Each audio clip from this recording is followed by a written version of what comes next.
Welcome to a podcast about the adventures of a divorced entrepreneurial father. Now, this is a hub of stories, cautionary tales, and life lessons behind the daily struggle to do better and be better and ultimately to find new sparks in life. And even if no one listens to any of these episodes, but I leave something behind for my children that sparks something in or even for them, well, that's good enough for me. However, if you do like what you hear on SparkHub, please support us by linking to the show notes below each episode. And once you're there, please consider subscribing to this podcast on the platform of your choice. And for the best experience, our newsletter gives you the inside scoop, exclusive content, and advanced previews of what's coming next. And by the way, your data is always private with us. We don't sell it, and you can unsubscribe from all of that at any time you want without judgment. So let's begin. My name is Alan, and I have a heck of a story for you.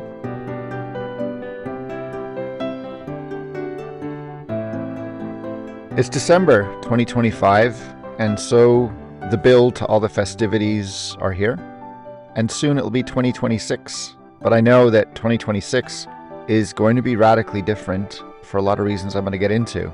So in this episode, I'm going to share some reflections about the cards that life has dealt me this past year. Think of it like a year in review, or looking back over dark times to connect the dots to find what lies ahead. It's my hope that whatever's going on in your life and whatever year you've had, in this episode, I hope to spark something in you as you ponder 2026, wherever you are and whoever you are. And I'm going to explore this past year with the theme of SparkHub as a divorced entrepreneurial father who's starting to think about love again with radically changing priorities. And I also have some news. And if you listen all the way through, you'll understand why the letter J is crucial to what comes next. I want to start, and finish the episode about talking about power, a shift in power, a change in the balance of power based on the choices we make and the consequences they wreak. I'm also going to talk about a dramatic change in priorities and how I'm coping and navigating with some pretty dark circumstances. So I guess to start, each of us draws power from inspiration and the stories that we create in our own lives.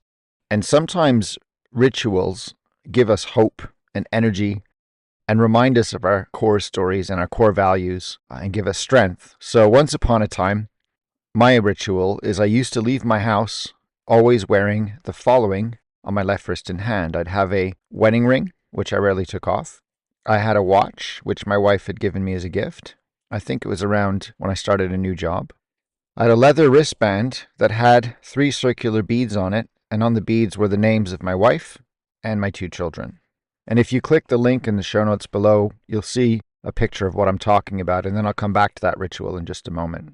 So since 2009, which is when I got married, then in 2012 and 2015, when my kids were born, those objects built up on my left hand and wrist, and they symbolized the things I treasured most in life. And as the years went by, if I ever felt scared or anxious or overwhelmed in any situation, I simply looked down on my left arm and reminded myself what rooted me and why I left the house each day and what I fought for. You could call it, I guess, grounding, if you will. Now, for any of you who've listened to any previous SparkHub episodes, just a quick timeline for context. The childhood I had and the career path I ended up taking were somewhat wild. First through lots of nature and outdoors and travel, to starting my life in hospitality, policing, going into banking, creative endeavors, and then to marketing agencies in London, and then striking out on my own in 2014 and becoming a consultant and an entrepreneur. So kind of my own boss, as it were. And through all of that whole trajectory, my ex and I transitioned through 3 mortgaged homes as our children arrived and grew. Then in October of 2023, separation came, and then by September 2024, officially divorced. And in a concurrent timeline, 16 months also passed as we lived together in purgatory, as I would describe it, in the home that we built, waiting to sell it in a very flat economy. And then finally, a couple months ago in October 2025, an offer on our home came through, and now we're having our final Christmas in our family home before hoping to move in the winter of 2026. And as I record this, I have no idea where I'm going to end up yet, because I'm waiting on a final exchange date so I can plan my next move. I've got some prospects of places to rent, but nothing's firm until I know what I'm doing. And whereupon I'll live alone, somewhere with an old cat, except for when my children and dog come to stay with me. So if I look at my left hand and wrist now, there's no wedding ring and no watch from my wife. There's a watch from my brother, Simon, who met his tragic end in 2014, but was my rock and my inspiration and a wingman for most of my life. There's a small leather band, the same one before, but the 3 beads with the names on them are now just 2 beads that say Milo and Rafe.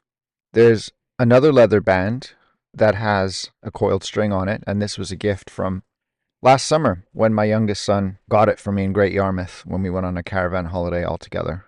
So in the link in the show notes below, you can see the photos of that change. And what does it all mean? Well, whenever I'm feeling down or in a dark place, I still look down at my left arm for energy and inspiration from the people who inspire me. And I might be adding some more in the days ahead. But now let's talk about what lies ahead. This is episode 42 of the SparkHub podcast, and I'm told that 90% of new podcasts don't pass 10 or 20 episodes. So we're kind of double that, which is good. And on May 9th, 2025, with great trepidation and in very dark circumstances, I picked up a microphone and started recording what would become episode 26 of SparkHub, which was kind of a prequel story to how I met, up to the point where I met my now ex-wife. The next episode was how we were navigating a DIY divorce, so I left a huge gap. But before that, episode 1 to 25 of this podcast were posted between February 2022 and 2023, when SparkHub was actually launched to be about an inspired learning and education startup idea that I had at the time, at a time when I thought I was in a safe, supportive marriage with the prospect of co-building a better world for our children on a platform together. And a lot's changed. Now, under both themes, the name of this podcast was always about lighting sparks, inspiration, but also providing a hub, so a place for those sparks to land and grow into much bigger fires. And as we head into 2026, these 42 episodes have collectively formed not only a time capsule for my children, but also a method to share my own experiences with others in order to spark new opportunities and a hub to find a new tribe. So that's kind of where we're at. And I'll be turning 49 years old next month. And if nothing else, being consistent with SparkHub has helped me find my voice again, which had long been silenced. And kind of in a back to the future kind of way, I wanted to review what has come before and what is about to come and try to connect some dots and rebuild my life from experience and not from scratch. And I hope my journey is helpful to anyone that listens. The best advice I've ever received was talk about what you know. And right now, I am a divorced entrepreneurial father. So I'm going to talk about each of those things individually in a moment, and then try to see what it all means in aggregate. And I guess real quick, a recap of the past few episodes, kind of like an advent calendar or the 12 days of Christmas. So episode 26, as I say, was the first time I picked a microphone up in years and made it about being an entrepreneurial divorced father. And that episode was all about why I chose to launch a website and go around the world on dates looking for a wife. By episode 27, I jumped to talking about having to navigate a DIY divorce. We both opted to not use lawyers in a combative way to try and be amicable and work things out. And in that episode, I reveal what my priorities were and how I navigated that world. By episode 28, I had my first guest, somebody I met on the way to Spain. And he was going through the same thing, and I was traveling with 2 other men who had both been through the same. And that episode was about 4 men connecting in Seville and commiserating and trying to figure things out. Episode 29 was a heavy one. It was about my brother Simon and what happened to him and how we lost him in 2014.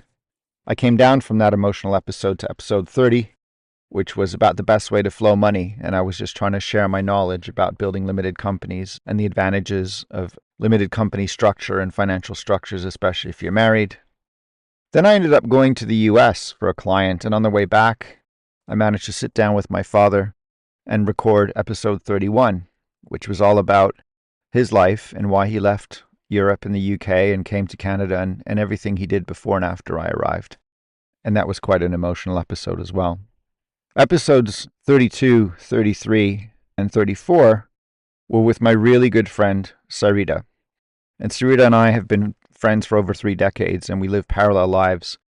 And so each of those episodes represents a different view on divorce from the female and male perspective, from emotional, financial, and legal aspects, which are, I guess, a deeper dive on the concepts I started talking about in episode 27.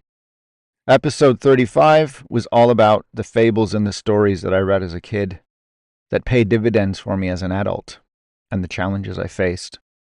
And you'll meet some crazy characters in there that lead up to episode 36, which is where I fulfill a promise I made in episode 26, which was I promised I'd go back and talk about the detail of Are You My Wife? What happened? Who did I meet? How did it occur? What were some of the ups and downs of traveling around the world for a year on 53 dates to 13 countries? So that's a bit of a wild one, but it leads into a two-parter, episode 37 and 38. I come back to the life of an entrepreneur, and I look at the path and the dots that led me to where I am today, and the challenges I faced and the characters I faced, including the Swedish con man and the Scottish Trump.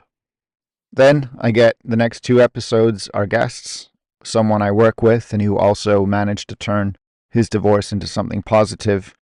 And then just around that time, I had my first ever panic attack under some horrific circumstances.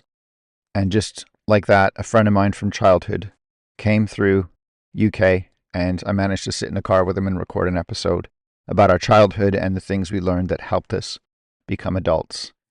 And then in episode 41, which is the most recent one before this one, I spoke to someone in Australia who once took a really big road trip with me. She was featured in the flashbacks of Are You My Wife because she helped me along the way. And then years later, I reconnected with her. She's now a trained psychiatrist, and she took me on a wild conversation about all kinds of topics, including polyamory, neurodiversity, living with your ex, and trying to raise a family while dating and finding love. So dig into that one. But it's been a wild ride, been a wild ride. All right, let's talk about these 3 themes for a second. Let's start with being divorced. First, being divorced is something I never expected to be, and nor did I ever plan for it. And the process of going through a divorce, even when you're acting in good faith and trying to be amicable, is horrific, and especially if children are involved. There's no easy answers because each person has their own narrative and values. But from my experience, and in speaking to others, no one ever wins in a divorce, except perhaps lawyers who bill by the hour.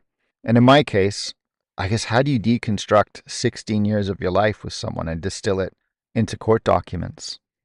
Now, speaking strictly about divorce in the UK, there are more or less 2 things to consider when you're dealing with that. Before finalizing a divorce, both parties have to try and arrive at a fair and equitable split of the marital assets. You can imagine how hard that is, especially if you attach emotions to certain things. Then, if children are involved, the only other thing that matters in terms of a standard to meet is the onus of proof, is the best interest of the children. And I keep playing that over in everything I do. See what I mean? Like, nobody wins. In previous episodes, I tried to use a framework to help make sense of things, and in how I was navigating them and in chronological order to sort of explain what was going through my head and what I was learning. And the first step in the process is the emotional step, then it's financial, then it's legal. It is literally that order. And I want to expand on that in a more creative way. One of my former professions was that of a pro photographer. And the objective, of any good photographer, is to create stunning images. Why? Well, because if you can create a stunning image or art with your camera, you can move people at a deep level, and your work can even become iconic. So as someone who used to earn pretty good money in photography and creating marketing assets, I learned the art of contriving images and scenes to sell everything, products and whatnot. And that covers a massive spectrum from close-up and personal to vast vistas that make you realize how truly small and insignificant we are. So think of a divorce like this. Imagine you have a camera and 3 lenses. And to create the right image in the camera, you have to imagine the outcome you want to expose and choose the right lens. So imagine each lens corresponds to the divorce framework. The emotional lens is very wide angle, so it covers a huge area, but at the edges, it bends and warps. The financial lens is the opposite. It's a fixed and tightly focused macro lens. It's close up, it's binary and detailed, so think spreadsheets. The last lens is the legal one, and it's a zoom lens because it moves in and out, and it tries to take into account emotional arguments, but also sharply focus in on evidence of intent, and it relies on the detail captured by a good macro lens. So in a divorce with children, I guess that the exam question is, how do you get to the best photo finish? Well, I don't have the answer. I don't think anyone does, but it's different for everyone. And using the analogy of a camera helped me think things through and try to find the right focus. And when it came time to finalizing my divorce, all lenses considered, I chose a wide angle lens to value family cohesiveness at a cost to myself, because the alternative lenses I had seen used by others in the same place and the same circumstances seemed to focus often on the wrong thing, focused in on people fighting over close-up details, micro details at the expense of the macro vista. Now, that's not to say I don't have regrets in hindsight, or that I might have made a different choice with more time or input, nor can anyone anticipate how long a divorce can take or how long it will take to sell a marital home in a flat economy while your kids grow up fast and change by the day. Told you I didn't have the answers, but I keep trying to work them out. So in all of this, I am constantly reminded by my close friend Sarita, who appeared 4 times on SparkHub because we experience parallel lives. She just keeps saying, remember, everyone is doing their best with the tools that they have, with the lenses that they have. So let's stop talking about divorce and talk about the other aspect of this podcast, which is being an entrepreneur. It has been said that anyone who chooses this career path, or in my case, stumbles into it, entrepreneurs risk having an even lower success rate in marriage for reasons that should be obvious. It's time and attention and hustle. You're away a lot, or you're supposed to be if you're building a business or an empire. And it's also said that the best financial decision you can make is the choice of who you marry, because your partner can make or break you. They're either going to cheer you on and support you, or they're going to tear you down. So what's true? What's true? And again, I don't know. All I can say is these are the things that go through my head.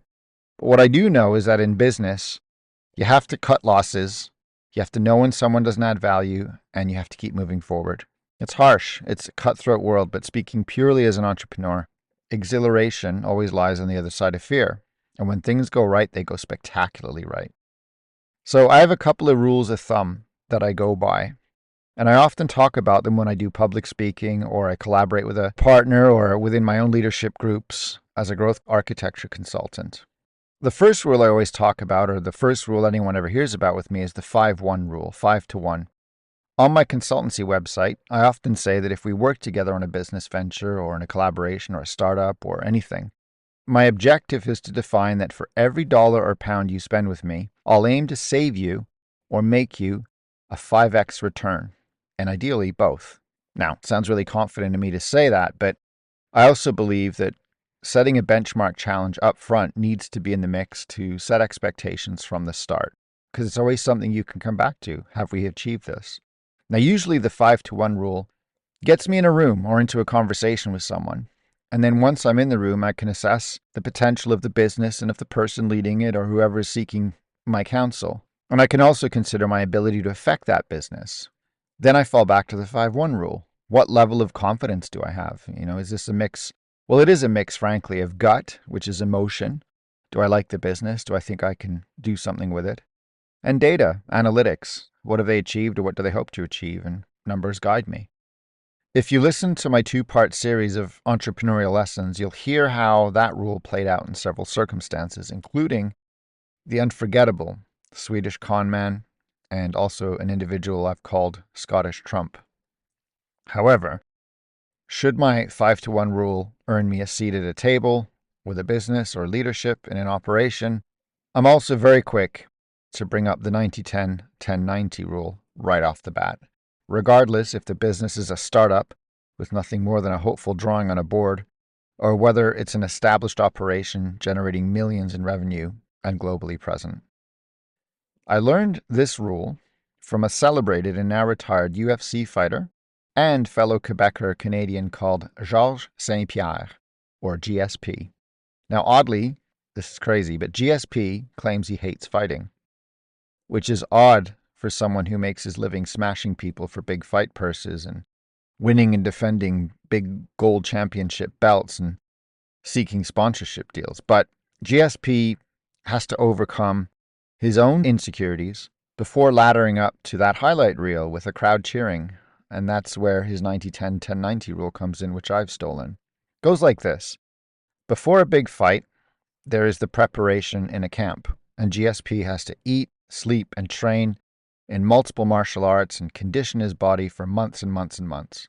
GSP claims that 90% of his effort during this time is physical, and 10% is mental. So that 10% is watching fight tapes of his opponent, trying to look for a weak spot or a strategic advantage, while 90% of the time he's training his body. Then, when the fight day arrives and GSP steps into the octagon, the gate slams, leaving just him, his opponent, and a referee in the cage, and a baying crowd on the outside. Now remember, GSP hates fighting, but he wants to have his arm raised in victory in the next 0 to 25 minutes, which is, I think, 5 rounds, if he can even get that far. Minute that gate shuts, it's the inverse. 90-10 goes to 10-90, so it's suddenly 90% mental, 10% physical. GSP can no longer do any more conditioning or eat another chicken breast or drink anything at this point. His body is as honed and as finely tuned as it can be for the next 25 minutes after all that months of training. So then 10% of the fight is the physical aspect. Even if he gets sore or has a latent injury or takes damage in the fight itself, it's now 90% mental. GSP has to command his body, has to rely on his training, and use his mind and his toolkit to outsmart his opponent and win. Now, like all people who opt to become fighters, he claims that defeat doesn't come from an opponent. It comes from within yourself. You have to beat yourself before you can dominate anyone else.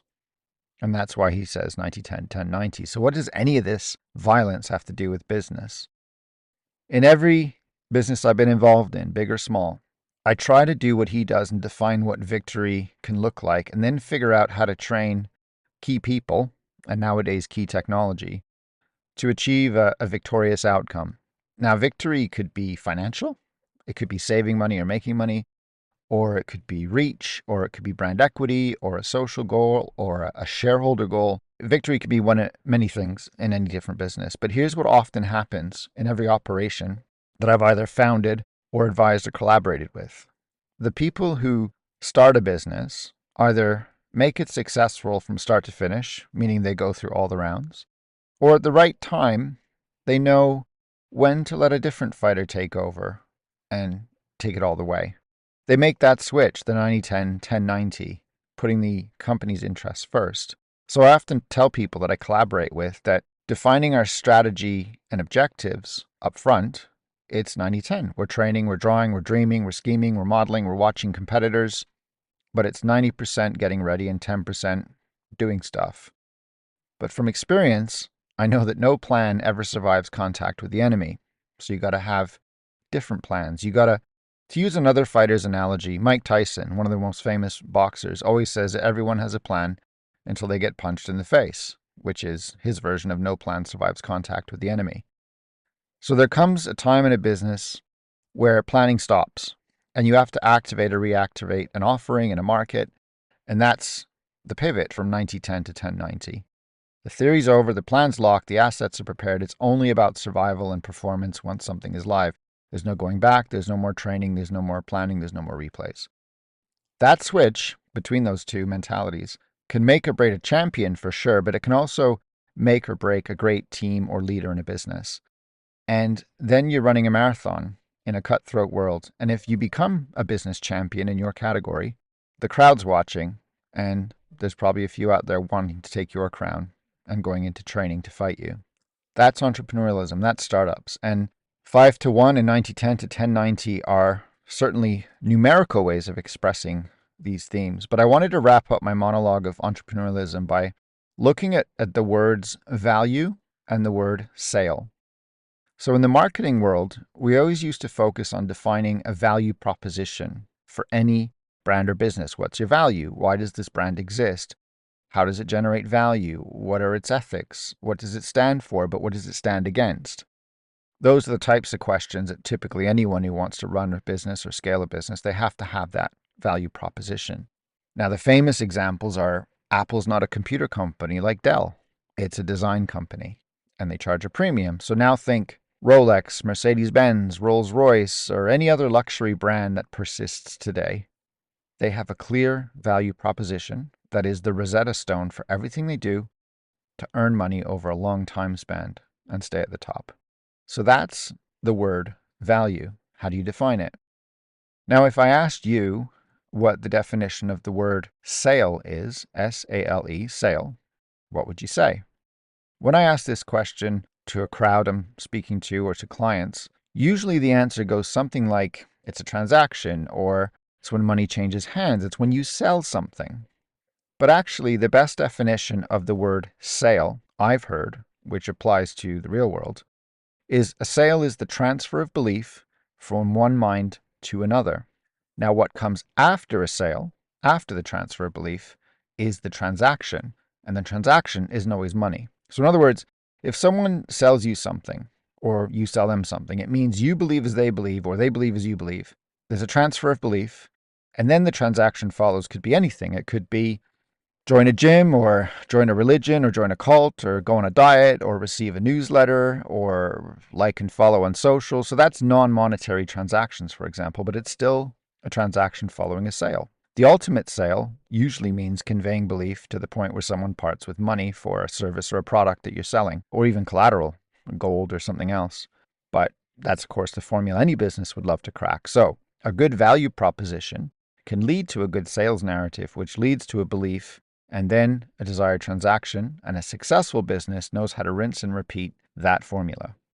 There are different types of leaderships in all operations that I've seen. There are visionary leaders, there's operational leaders, tech leaders, sales leaders, creative leaders. So knowing what you're good at and what you're not good at is really helpful when you're working these formulas through.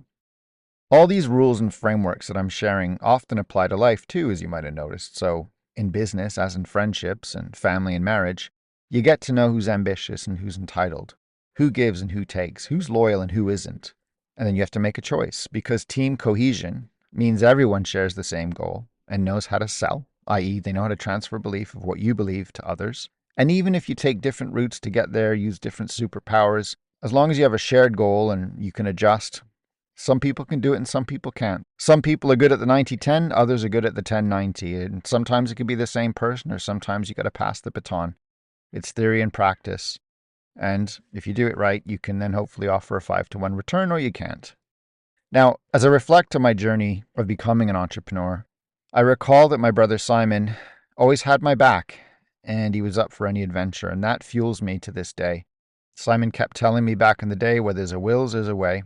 And then when I met my business partner, Gregor, in 2014, on a very sad anniversary of not seeing my brother for our birthday, I met him and enjoyed a level of respect and loyalty that's lasted years, and in a partner that is rarely found in this world.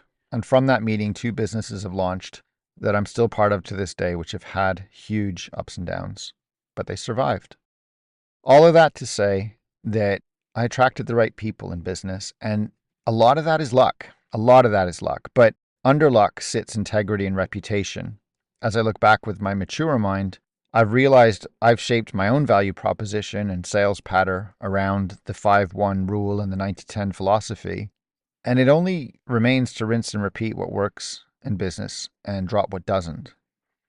All right, so we've discussed divorce, entrepreneurialism, and finally, fatherhood. I am a divorced entrepreneurial father, and I have 2 boys that mean the world to me, and their value to me is beyond my own life. Which is to say, we've, I guess, arrived at what I value most in life above all else. And unlike some entrepreneurial stories that I've heard about fathers who are never home because they're too busy building empires, I've been fortunate to, in my career, to work from home a lot and be around for my boys in their young years, the crucial years. And I think it was Scott Galloway that said the definition of rich is that you earn more than you spend on any level. And he's right. I know people worth millions of dollars, yet they seem unhappy and often overspend, and absent from family and seem to have more money, more problems. But I also know people who make 40, 50K a year. They live well, but they're smart. They don't overspend. They don't go into debt. They manage and save. But they also are around for their family and they build stealth wealth, meaning they build their wealth slowly over time by being disciplined and patient. Marriage and divorce are not easy, and neither is trying to be entrepreneurial when you are married with the burden of providing stability for your family. But the world's changed so much since I got married in 2009 and started businesses in 2014 and 2015 and had children who are now 13 and 10 years old. My main preoccupation as a father is giving my children as little trauma as possible as they grow, because that's what goes into adulthood. However, I can honestly say that the past 2 years, and if we include COVID, we'll stretch it to 5 years, have traumatized me heavily, and I can see trauma in my ex-wife and my children as well, to the point where I suffered my first panic attack, which was the subject of a couple of episodes. The only standard I keep recalling is the family court standard to guide me in any decision. What are the best interests of the children? And let's face it, that's a wide-angle lens. And this is what I have to ask myself in everything I do before I zoom into the micro and, well, you get the gist. In my darkest times, I found solace in memories from my childhood and the can-do attitude of my parents who built a whole new life in Canada before my brother and I came along to enjoy it. My memories of Simon wearing his watch and everything we did together. I found lots of hope in people around me, overseas and local, who've rallied to support me, check in on me, do welfare checks, and even pick me up off the ground when I faint. Or hopefully it's the only time I fainted. And one of my friends who survived a divorce told me about the rule he uses when he was going through dark times. He just kept telling me, remember the J curve. Remember the J curve. And when he described it to me, he drew a letter J in the air, capital letter J, so there's no dot. And he said, imagine you're sliding down the vertical line of the J from the top. It's a sharp drop, and then you hit the bottom. But then you look up and you trace your way to complete the letter, which is to say, you curve upwards into better times. And I kept remembering that and sometimes thinking it wasn't going to be for me. And he was right. That's exactly what I'm starting to feel now and what I want my children to feel and learn as well. Everyone at different stages in their life will be victimized. They will be bullied. They'll be made fun of. They'll have injustice done to them and crappy circumstances. It's just part of the human experience. However, each person has a choice to perpetuate a victim mindset or become their own hero and fight their way up the letter J. And one thing I've learned now is, I guess, someone who's a self-confessed people pleaser, and very often at my own detriment, is I'm learning how to politely not tolerate or surround myself with people who have a perpetual victim mindset. Because people like that seem to operate with a convenience I can't afford. And what do I mean by that? I mean, they have to be the victim in every situation. It has to be their narrative, so they're never accountable for their actions and can always blame others for any circumstances. And I'm not saying that a victimized person is a bad person or doesn't deserve love, but being a divorced entrepreneurial father and is middle-aged, I've learned that personally, I'm not built to tolerate that mindset in anything that I do at all, and I have to be true to that. And one of the major changes I've seen in the world around me, and especially since the advent of smartphones and social media, is this burst of sort of self-diagnosed victims and the proliferation of cancel culture if anyone challenges someone.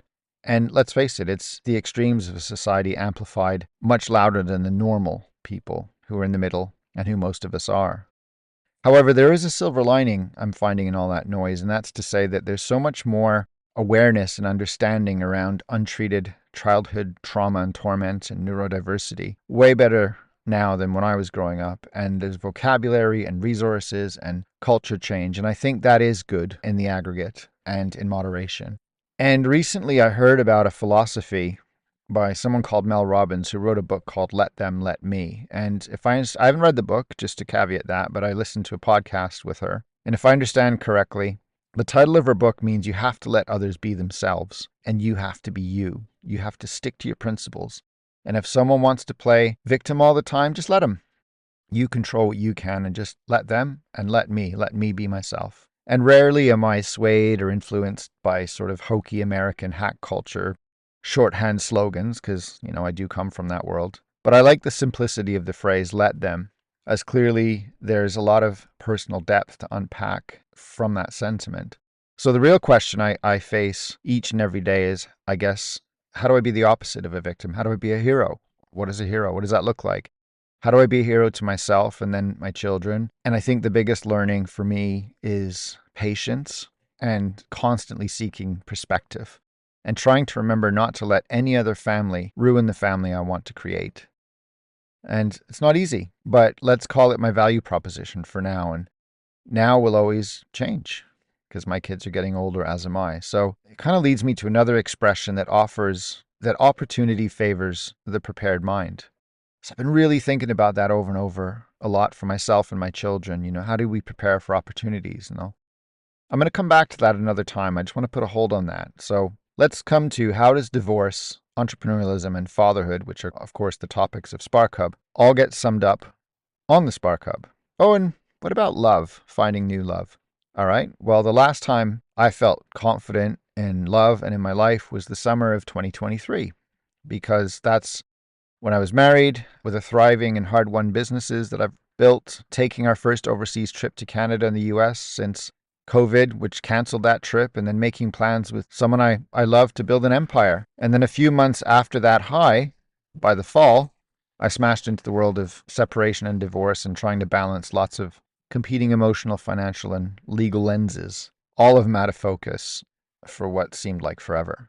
And since then, a lot has come into focus because of the frameworks and the knowledge and the perspective I've gained through everything you've just listened to and everything you've just heard about and more. I suppose all I can hope for and all that is that one day I might become a hero or I might become a failed hero, but I think I safely can say I don't ever want to be a victim, a perpetual victim. So that was my 2025. And now 2026 is coming and I'll be turning 49 years old. And as of this recording, and after 16 months on the market, our house is sold and we're hoping to be in our own new space in the next sort of 6 to 8 weeks. By the way, just a sidebar, I don't know if this is superstitious of me, but 16 was the number of months my parents drove around the Americas in a VW caravan, which I learned about when I spoke to my dad. 16 months was the amount of time I lived in Australia, which was a big part of my life and started my first businesses. And 16 months is how long I was with my ex for. That's dating and married. And 16 is how many months we've been living together after divorce. Don't know, maybe I can do something with that. But I suppose moving on, once I move out of the marital home, then it's just me and an old cat and a round robin of my kids and dogs staying with me on alternate weekends. And we got to try and figure all that out. I haven't really lost any. I haven't lost a few friends, but I've gained a hell of a lot more. And my businesses are still going and growing, and we go through ups and downs, but generally up. And they could grow into much bigger opportunities in the long run if I nurture them. I'm hoping to stay in this beautiful village where we've lived since 2018. So in all of that, what about love? That's what I keep getting asked now is, Are You My Wife Too? Would you get back out there? What dating apps are you going to go on? And I can't even imagine that yet, but I know one day I will, and I'd like to actually. I read recently that a man who looks like he doesn't care was once a man who cared too much for the wrong people. And I still want to care. And I still believe in love and obviously with the right woman. And I do mean woman, by the way. I just have to highlight that. Sorry, fellas. I'm still in that lane. But now I'm juggling pessimism versus optimism and problems versus opportunities and hate versus love. And I'd love to have the confidence again that I had when I launched Are You My Wife? But that was 20 years ago and in a whole different world. And nowadays, if I feel low or when I feel low, I look down at my left arm with the items I carry to reset me. I reflect on the Buddhist concept of impermanence and remind myself that reputation, credibility, and integrity seem to always win the long game. And opportunity favors the prepared. So how do I prepare like I want to win a championship fight for my kids, for myself, for someone I might be with in the future? The whole reason I decided to rekindle a podcast called SparkHub was to create sparks again in my life and find a new hub. And well, I have some news. I promised you if you listened all the way, I'd give it to you. So far, to this point in time, I've not promoted SparkHub at all. I've just recorded episodes, published them on all channels, and tried to encourage people to sign up for a newsletter. And that's it. That's all I've done. And I've been consistent, and I haven't done one social post or done any marketing. And that's kind of what I do. But my friend Rich, who I recorded episode 39 with, where we talked about a blended family after divorce, he posted our episode on LinkedIn. And I got 3 approaches from people I'd never met who said they love what I've done, love the content, and they want to discuss a collaboration about some shared learning on SparkHub. So it sounds like the next episode's going to be with someone I don't know. So that's new. Is that a sign? Maybe something sparking. And it seems after a long time in the dark, the balance of power is shifting. And what the long game looks like when it comes to what's next and if I'll ever find love again, well, I have no idea. But I'm going to go a day at a time. And it seems to me that right now I'm looking up of the J curve, and 2026 is next. Thank you for listening. To support SparkHub, please have a look at the show notes below this episode, or visit thesparkhub.com to sign up for our newsletter, which offers exclusive inside scoops. Just quickly, the music you're hearing is composed by Shi Hao Yan, and the audio engineering is done by Emily Chung. My name is Alan, and I hope that you dream big and something sparked in you today.